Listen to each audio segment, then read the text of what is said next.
Assalamualaikum warahmatullahi wabarakatuh.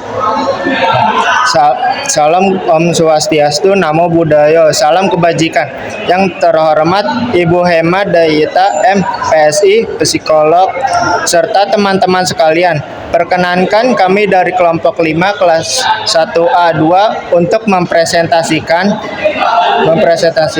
materi judul teori kepribadian Abraham Maslow. Semoga presentasi ini dapat memberikan pengetahuan baru bagi kita semua. Di sini ada latar belakang dari Abraham Maslow. Beliau ini adalah tokoh utama dari psikologi humanistik. Beliau percaya bahwa manusia pada dasarnya baik dan memiliki potensi bawaan untuk berkembang secara positif. Teorinya berfokus pada motivasi manusia secara menyeluruh atau holistik dan dinamis karena selalu berubah mengikuti kebutuhan. Di sini aku akan menjelaskan pandangan dasar teori Maslow. Maslow memandang manusia bukan sekadar kumpulan bagian-bagian terpisah seperti tubuh, pikiran, dan emosi. Ia melihat manusia sebagai satu kesatuan yang utuh, di mana aspek biologis, sosial, dan spiritual saling berhubungan dan saling mempengaruhi.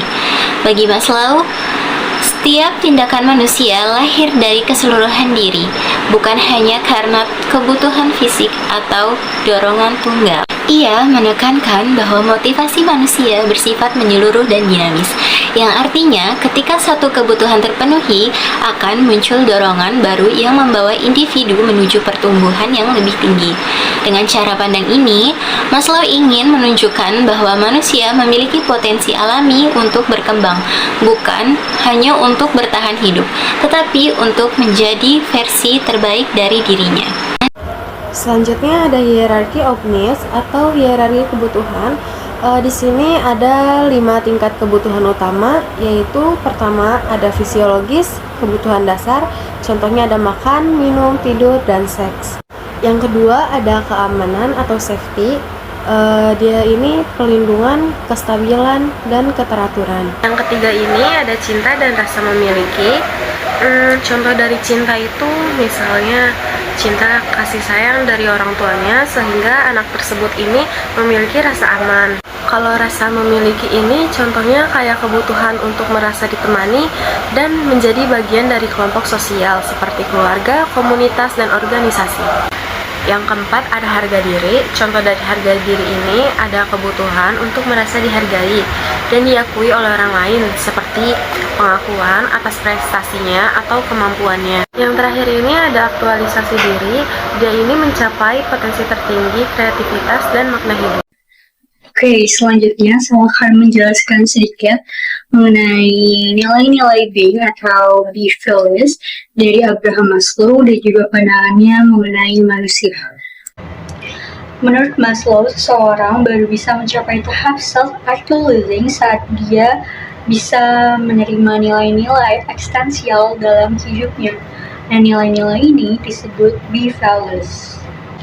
Seperti keindahan, kebenaran, keadilan, kebaikan, kesatuan, kesederhanaan, dan juga humor. Kalau seseorang gagal menerima nilai-nilai ini, mereka bisa mengalami yang namanya metapatologi. Apa itu metapatologi? Yaitu rasa hampa, kehilangan makna hidup, dan kehilangan arah. Jadi untuk mencapai aktualisasi diri, kita tidak cuma butuh kebutuhan fisik dan rasa aman saja, tapi kita juga perlu untuk hidup dengan nilai dan juga makna. Maslow juga punya pandangan yang positif banget terhadap manusia. Jadi Maslow percaya bahwa setiap orang mempunyai potensi untuk menjadi manusia baik. Jadi kejahatan itu muncul bukan karena manusianya jahat, tapi karena kebutuhan dasarnya tidak terpenuhi. Maslow optimis bahwa masyarakat dan manusia bisa berkembang menuju kehidupan yang lebih sehat dan juga bermakna. Maslow melihat manusia sebagai makhluk yang selalu mempunyai tujuan, yang selalu berusaha dan tumbuh menjadi lebih baik dari sebelumnya. Maslow ngajarin kita untuk tetap optimis dengan diri sendiri dan percaya bahwa setiap orang bisa berkembang asal mereka menjalani kehidupan yang selaras dengan nilai-nilai yang bermakna. Di sini saya akan menyebutkan kata kunci penting. Yang pertama, ada motivasi holistik, yaitu mencakup seluruh aspek manusia. Yang kedua, ada instinctoid needs, yaitu kebutuhan alami yang dapat dipengaruhi budaya. Yang ketiga, ada meta motivation, yaitu motivasi untuk berkembang setelah kebutuhan dasar terpenuhi. Yang keempat, ada beloved versus beloved, yaitu cinta tanpa pamrih versus cinta karena kekurangan. Yang kelima, ada peak experience, yaitu momen intens kebahagiaan dan makna mendalam. Untuk slide selanjutnya akan dijelaskan oleh teman saya. Kelebihan dalam teori Maslow. Yang pertama itu memberikan dampak positif tentang manusia. Yang kedua itu aplikatif dalam bidang pendidikan, manajemen, terapi. Dan yang ketiga itu menjadi dasar positif bagi psikologi modern. Nah, selanjutnya itu ada kelemahan dalam teori Maslow.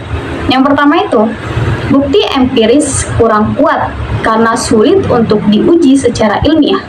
Nah, yang kedua itu definisi self-actualization tidak beroperasional.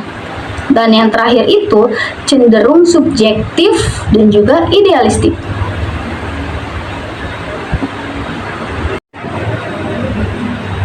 Nah, yang terakhir itu ada kesimpulan. Teori holistik dinamik Maslow menekankan bahwa setiap orang pasti memiliki dorongan untuk tumbuh menuju aktualisasi diri, asalkan kebutuhan mereka terpenuhi dan juga lingkungan mereka ikut mendukung. Sekian presentasi dari kelompok kami. Wassalamualaikum warahmatullahi wabarakatuh.